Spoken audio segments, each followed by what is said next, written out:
شرقت نفسي بنور من فؤادي. Ustaz mau tanya hukumnya mendengarkan musik, memainkan alat musik ya. Hukumnya musik bagi anak-anak karena di sekolah ada pelajaran tertentu yang diiringi musik. Contohnya senam, jazakallah khair. Ya, saya berharap begini ya, kedepannya pun kalau misalnya Bapak Ibu lagi bertanya dengan saya, tolong diikutin sampai selesai tuntas penjelasan, kemudian direnungin. Saya nggak minta spontanitas langsung diambil gitu kan. Anda boleh renungin, kemudian Anda lihat nanti ya, insya Allah minta petunjuk sama Allah supaya dikasih petunjuk yang benar. Saya termasuk yang sering mengingatkan kepada kaum muslimin, terutama jemaah pengajian saya, untuk menjauhi musik. Mohon maaf Bapak Ibu sekalian, karena begini, ada alasan. Bapak Ibu tahu kalau Anda mau anak Anda hafal Quran, yang paling pertama Anda praktekin kalau mau hafal Quran dan cepat ya, jangan dengarkan musik dan jangan interaksikan dengan lawan jenisnya, kecuali apalagi kalau dia sudah balik, nggak boleh. Itu spontan, hafalannya bisa sulit sekali kalau dia sudah mulai dengar musik dengan mau hafal Quran, sulit bersatu. Atau dia berinteraksi dengan lawan jenisnya, kalau kita bahasakan biasa pacaran, maka itu pasti spontan, ayat Quran mustahil bisa bekas sama dia. Kalau Anda masukkan anak Anda di tempat-tempat tahfidz Quran yang benar, pasti begitu ajarannya. Kalau dari sisi pandangan agama, Abu Bakar radhiyallahu anhu pernah mengistilahkan musik dan alatnya itu dengan mazamirus syaitan. Apa itu? Anak-anak panahnya syaitan yang bisa menusuk hati manusia.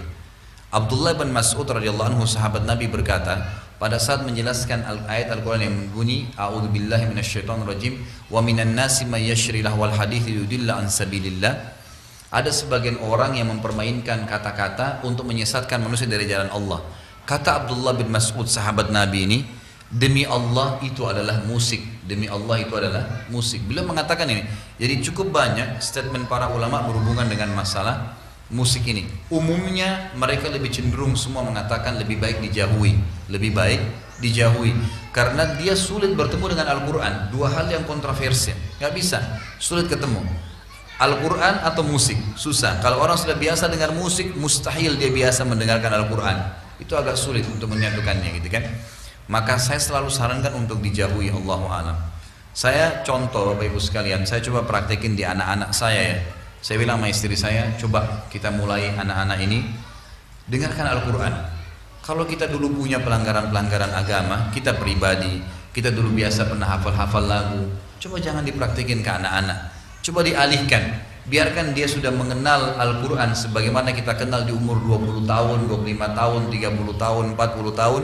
Biarin mereka kenal Al-Quran dari umur 3 tahun, 5 tahun, 10 tahun, itu lebih baik. Lebih baik daripada mereka mendengar lagu-lagu yang akhirnya bisa merusak mereka. Ya, umumnya kalau sedih ya sedih, kalau senang yang senang. Al-Quran lebih baik. Mereka dapat setiap minimal sekali Bapak Ibu sekalian, kalau kita dengar Al-Quran, satu hurufnya satu pahala. Dengar musik minimal nggak ada pahalanya, gitu kan? Karena memang ini adalah ayat Al-Quran dijanjikan, ini tidak ada janjinya, itu minimal. Belum kalau kita bicara hukum-hukum syar'i yang lainnya. Allahu a'lam. Coba direnungin Bapak Ibu sekalian. Kalau di madrasah, di sekolah, Anda punya sekolah Islam, coba terapin, ganti dengan yang lain. Misal pun ada lantunan-lantunan syair, gitu kan, yang berbau semangat Islam, mungkin, gitu kan. Tapi kalau dipakaikan dengan alat-alat musik, Allahu a'lam, saya sarankan pribadi ya, untuk dijauhi. Allahu a'lam, itu jauh lebih aman insya Allah. Dan ulama mengatakan ada alat musik yang dibolehkan, itu seperti Syekh Albani rahimahullah mengatakan alat musik yang dibolehkan adalah gendang bagi ibu-ibu di acara perkawinan atau pada saat lebaran. Tapi itu juga dibolehkan bagi muslimah. Sesuai dengan hadis Bukhari, ada dua budak wanita sedang memukul gendang di depan Aisyah di hari lebaran Idul Fitri ya. Lalu Nabi SAW masuk ke rumahnya bersama dengan Abu Bakar di hari lebaran itu. Lalu Abu Bakar mengatakan, apakah ada anak panah syaitan di rumah Nabi SAW? Kata Nabi SAW, biarkanlah wahai Abu Bakar, untuk mereka, kaum wanita ini, mereka melakukannya di hari raya ini, agar orang Yahudi tahu kita juga memiliki hari raya. Juga di acara perkawinan, itu kan dibolehkan memukul gendang bagi kaum wanita di antara mereka. Ini Allah alam yang saya tahu dibolehkan. Bapak Ibu bisa beli buku yang bertanya tadi lebih lengkap dengan buku apakah musik itu haram. Ada buku khusus panjang lebar, buku Syekh Albani itu panjang lebar menjelaskan masalah itu. Tapi mohon maaf saya lupa penerbitnya, kalau tidak salah Darul Haq ya.